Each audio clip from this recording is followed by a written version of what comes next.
पत्रकारांवर हल्ले करणाऱ्यांना कडक शासन करावं, जिल्ह्यातल्या पत्रकारांची पोलीस प्रशासनाकडे मागणी. जिल्हाधिकारी अशोक काकडे, अतिरिक्त पोलीस अधीक्षक रितू खोकर यांना निवेदन. विटा इथले पत्रकार प्रसाद पिसाळे यांच्यावर झालेल्या खुनी हल्ल्याबाबत आरोपींवर गंभीर कारवाई व्हावी, सोबतच विटा परिसरातली गुन्हेगारी मोडीत काढण्याच्या मागणीसाठी सांगली जिल्ह्यातल्या सर्व पत्रकारांनी बुधवारी सांगलीचे जिल्हाधिकारी अशोक काकडे आणि अतिरिक्त पोलीस अधीक्षक रितू खोकर यांना निवेदन दिलं. यावेळी खुनी हल्ल्याच्या प्रकरणी आरोपींवर पत्रकाराच्या हत्येचा प्रयत्न, संगनमतानं कट, कार्यालयातल्या महिला सहकाऱ्यांची गैरवर्तन हे गंभीर गुन्हे लागू होतात ते व्हावेत. आरोपींवर पत्रकार संरक्षण कायद्यानुसार देखील गुन्हा नोंद व्हावा, तपास उपअधीक्षक दर्जाच्या अधिकाऱ्यांकडे सोपवावा अशा मागण्या करण्यात आल्या. शस्त्र, कपडे, अंगावरील जखमा, डॉक्टर अहवाल, सीसीटीव्ही फुटेज या सर्वांचा तपासात वैज्ञानिक पद्धतीनं वापर करून पुरावे भक्कम करण्यात यावेत. आरोपींना संघटित गुन्हेगारी कायदा अंतर्गत मकोका, झोपडपट्टी दादा कायदा किंवा त्यांच्यापासून शहराला आणि सामान्य जनता, व्यापारी यांना गंभीर स्वरूपाचा धोका असल्यानं त्यांच्यावर किमान 1 वर्ष कारागृहात स्थानबद्ध करण्याची कारवाई करावी. त्यासाठी उपविभागीय अधिकारी यांनी कागदोपत्री पूर्ततेचे आदेश द्यावेत. विटा परिसरातली गुन्हेगारी विरोधात मोहीम हाती घेण्यात यावी. त्यासाठी जिल्ह्याचं एक पथक नेमण्यात यावं आणि लोकांच्या मनातली भीती दूर करावी. त्याबद्दल यंत्रणेनं कुणाचाही दबाव घेऊ नये. विटा पोलीस ठाण्याची प्रतिमा सातत्यानं मलिन करणारे खून प्रकरण, अपहरण, मारामारीच्या घटना, परागंदा आरोपी न सापडणे, ब्लॉग्स प्रकरण यामुळे डागळली आहे. याबाबतचा योग्य बंदोबस्त आपण आपल्या पातळीवर गंभीरपणे करावा अशा मागण्या यावेळी करण्यात आल्या.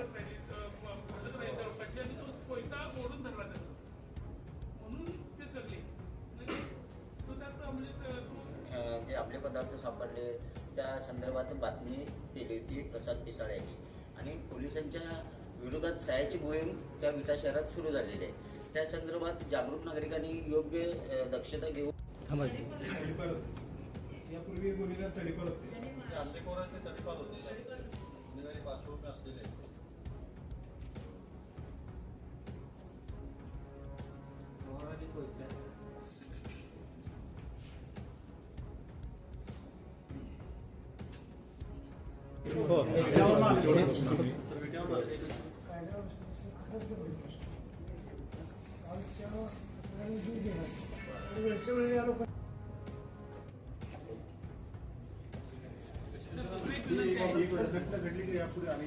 वेगवेगळ्या ठिकाणी झाले. एका पोलीस पाटील आणि पत्रकार असणारा सुद्धा झाले आणि आम्हाला तर असं होतंय प्रत्येक वेळी एक कारवाईसाठी प्रत्येक वेळी यावं लागतं. तर एक प्रोसिजर आहे, व्यवस्थित पाळली गेली आणि त्यासाठी मीडियाची सेफ्टी गरजेची आहे.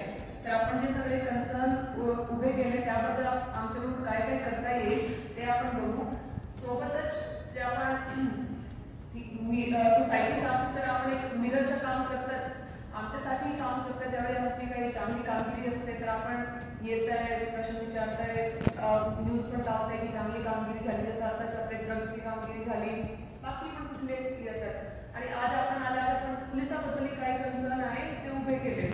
तर त्याबद्दल माझे सांगणे आहे की आपल्याकडे जे आपण म्हणताय की पोलीसमध्ये काही ग्रुपिझम आहे, ठीक आहे, काही ट्रान्सफर्स आहे, ते त्या लोकांची होत नाही. आता पुढे आपल्याकडे जनरल ट्रान्सफर्स आहे आणि जे पण आपल्याकडे क्रायटेरिया आहे की एक पोलीस स्टेशनमध्ये यापेक्षा जास्त कालावधी कुठल्याही मतदाराची राहिली नाही पाहिजे ते बघून माननीय एसपी सर त्यावरती सगळ्याची बदली करतील, असे ते करणारच आहे नियमाप्रमाणे. आणि बाकी जे आहे की आपण म्हणतोय की पोलिसाची जे धाक आहे जे आधी होती ते आता थोडी कमी राहिलेली आहे.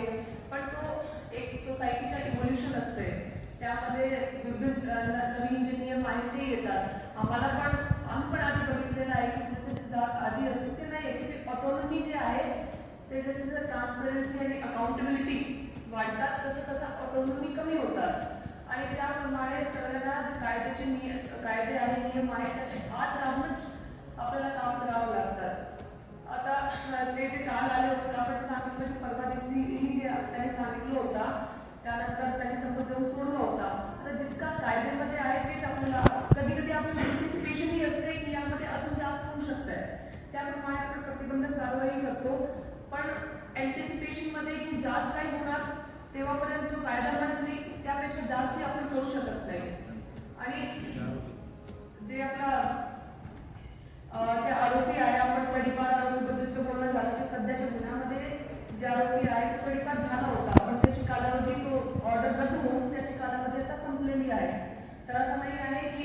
बेकार लोक आहेत ते शहरामध्ये फिरत आहेत.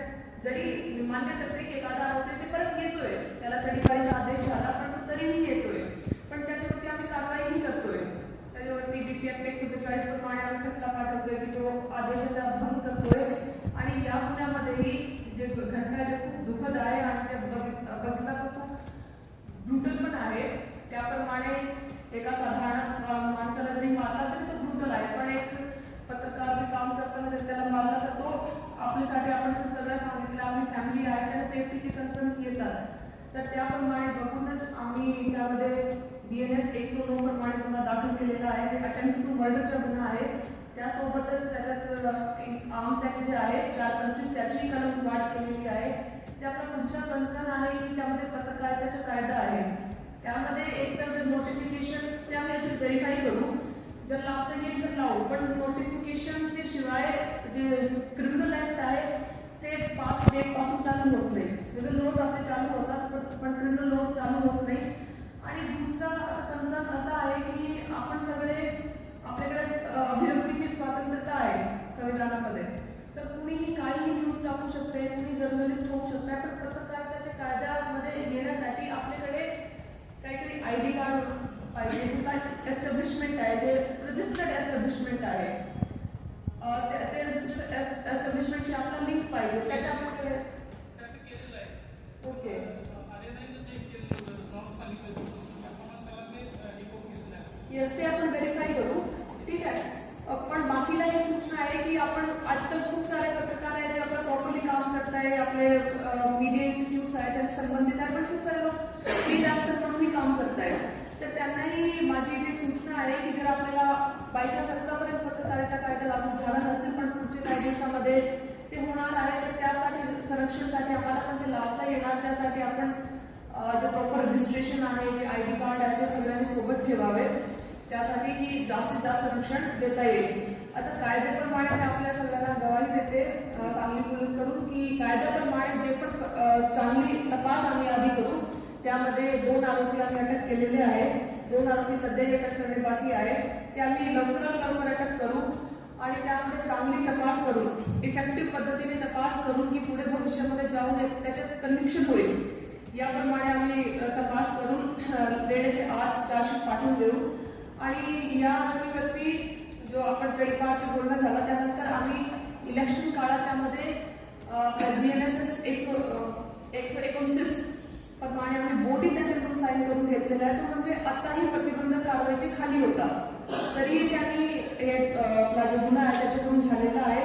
तर जेव्हा तो बाहेर येईल त्याप्रमाणे त्याच्यावरती कुठली प्रतिबंधक कारवाई करता येईल तेही आम्ही कडक प्रतिबंधक कारवाई त्याच्यावरती करू.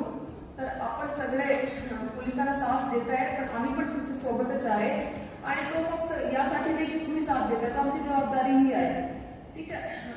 जे साधारण माणसं आहेत त्यांचीही संरक्षणाची जबाबदारी आमची आहे, पण आपल्या सोसायटीसाठी मीडियाचे सेफ्टी जबाबदारी अजून थोडी जास्त पडते. त्यासाठी आम्ही सगळे आपल्या सोबत आहे.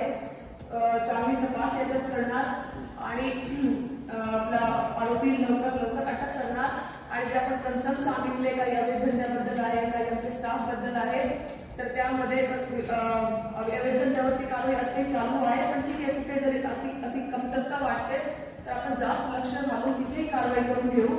आणि जे स्टाफबद्दल आहे, जर कुठला स्टाफ आहे जे कायद्याप्रमाणे काम करत नाही, ते ग्रुपिझम करतोय किंवा बाकी दुसरे कार्यामध्ये तो लीड होतोय, तर त्याच्यावरती विभागीय चौकशी करून काय कारवाई करता येईल तेही आम्ही बघू. तर मी आपल्याला सगळ्याला आश्वासन देते की या मुलांमध्ये आम्ही चांगली तपास करू, लवकरात लवकर तपास करू, आरोपी अटक करू आणि कन्व्हिक्शन होईल याप्रमाणे तपास करू. धन्यवाद.